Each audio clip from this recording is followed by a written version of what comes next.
Hey, my name is Chris, and I want to share with you 4 characteristics about the Spirit of God, specifically as it pertains to how we confront racial injustice in the world. The first one would be the disrupting Spirit of God. We see the disrupting Spirit of God show up in Luke 4 specifically. So we've got Jesus in Luke 4. He's just been baptized and he receives the Spirit of God, goes into the wilderness, comes out of the wilderness, and he shows up back in his own hometown. He's in his hometown.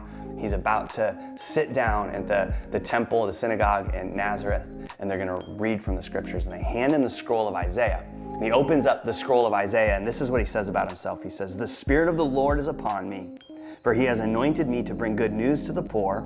He has sent me to proclaim that captives will be released, that the blind will see, that the oppressed will be set free, and that the time of the Lord's favor has come." And so this Spirit of God that's on Jesus in this moment tells us exactly what Jesus is there to do. And at first the people are kind of like, that sounds great, we're down with good news. And so he goes on talking. They wait to hear from him more. And he tells 2 stories in this moment. He's got all of the people that he grew up with in the room with him. They're listening in. They're even a little bit in awe of the way he speaks and thinks and carries himself. And he tells 2 stories, and he tells one about Elijah and one about Elisha, 2 of the great heroes of the Jewish faith. And he says, remember when, and he talks about the times one went to a widow who was not Jewish, and one went to a Syrian, again, who was an outsider and a foreigner. And the moment that Jesus says that's what he was anointed to do, he confronts these people who are in his hometown, their idea of who is in and who is out. And the moment that happens, they freak out on him. Freak out on Jesus, this man that they knew him for the last 30 years. And they begin to move him towards the edge of these cliffs. It's called stoning him, but they're going to throw him off the cliff onto the stones. That's what they want to do to Jesus. What does Jesus do in that moment? What is he disrupting? What is the Spirit of God inviting him to do?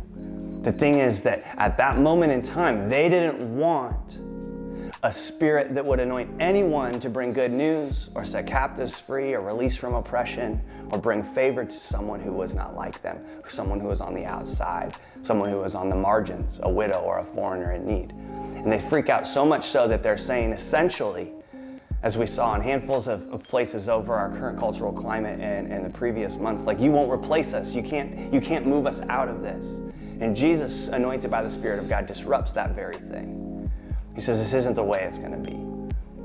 Where in the scriptures then do we encounter Jesus doing this again and again? Pay attention to that. Where in your lives will you partner with the Spirit of God disrupting the status quo?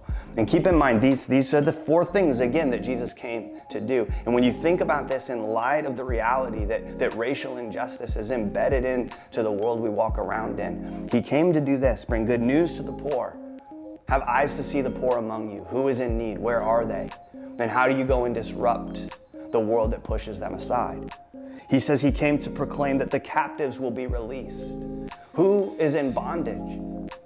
There's a lot to think about as it pertains to racial injustice, about how specifically people of color are pushed to the margins or sent to places in which they are captive, specifically even to jail. What does the Spirit of God do to disrupt that place? He says he's going to set the eyes of the blind to see again. Who is sick? Who is in need? How do you go to those spaces and engage in that spot to disrupt what God is actually up to? The last one is this. And the oppressed will be set free. Who are the oppressed among you? Will you see them the way Jesus sees them? And will you join in the work of the disruption, the holy disruption? And know that any time you join Jesus at work in the world, you might experience the very things he experiences as well. But what do we hear here? The Spirit that has anointed Jesus is the same Spirit that descended on him when his Father looked at him before he had done a single thing and said to him, "You are my dearly loved child, and you bring me great joy." Go as that child and join in the disrupting work of the Spirit of God.